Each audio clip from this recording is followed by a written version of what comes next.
Nggak perlu bayar hutang pinjol kita karena semua hutang kita itu sudah dilunasi oleh asuransi si pinjolnya. Nah, ini maksudnya gimana sih? Terus kemudian gimana cara untuk mendapatkan asuransi tersebut dan ya biar kita nggak usah bayar, masalah hutang kita bisa beres. Oke, kita akan bahas di video kali ini.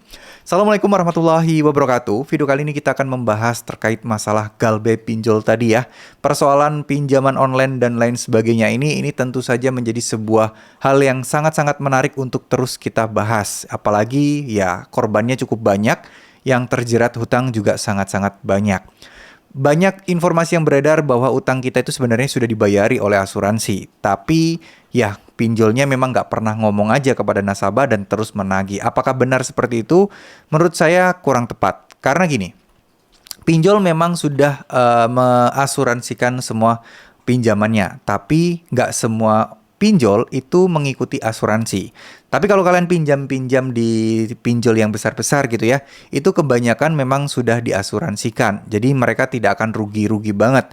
Tapi seperti asuransi pada umumnya, teman-teman harus tahu bahwa ada pasti persyaratannya, syarat dan ketentuan yang berlaku. Jadi bukan berarti ketika kita galbe hutang, utang kita udah pasti semua akan dilunasi oleh si pinjol, oleh si asuransi tersebut ya. Jawabannya enggak, pasti ada urutan-urutannya. Pinjol harus bisa membuktikan bahwa ya ini loh utang-utang nasabah yang gagal bayar itu seperti ini dan usaha apa sih yang sudah dilakukan. Nah, sehingga nasabah yang gagal bayar tadi itu ya nggak usah bayar lagi karena sudah dibayar oleh asuransinya. Jadi pinjolnya itu nggak rugi-rugi banget.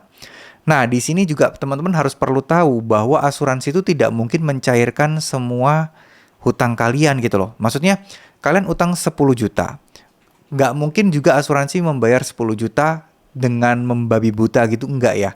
Pasti ada syarat dan ketentuan. Misal, nasabah galbanya meninggal dunia, mungkin bisa dibayarkan 100%, mungkin. Nasabah gagal bayarnya itu hilang kontak entah di mana. Dibayarkan cuma 80%. Nah, kayak gitu-gitu. Dan itu pun yang dibayarkan cuma hutang pokoknya doang pasti. Denda dan juga bunga kemungkinan besar nggak akan dibayarkan, ya. Jadi itu adalah beberapa hal yang mungkin teman-teman harus ketahui. Jadi kita nggak boleh terlalu berharap bahwa asuransi yang akan melunaskan hutang-hutang kita. Enggak. Karena itu ada di luar kendali kita, ada di luar kontrol kita. Jadi kalau misalnya saya boleh saran, lebih baik udah deh, cuekin aja hal-hal kayak gini. Nggak usah terlalu dipusingkan, nggak usah terlalu bikin, wah kapan ya uang saya, utang saya akan dilunasi asuransi. Jangan kayak gitu. Karena itu semua tidak akan memberikan dampak positif buat kalian. Justru kalian akan mendapatkan kekecewaan dan juga kekecewaan.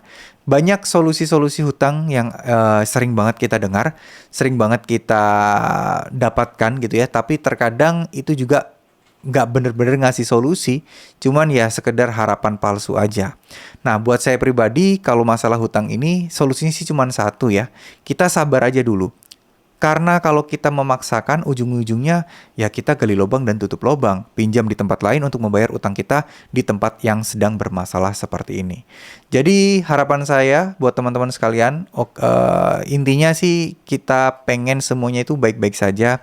Hutangnya lunas, masalah pinjaman online juga lunas, dan mumpung bulan puasa juga ya ada baiknya kita banyak-banyak berdoa, kita manfaatkan untuk beribadah semaksimal mungkin. Barangkali ada doa-doa kita yang diijabah, yang didengar oleh Allah Subhanahu wa taala, yang membuat ya masalah hutang kita akan beres. Karena solusi hutang itu kadang kalau datangnya dari Allah itu kadang tidak disangka-sangka, tidak diduga-duga.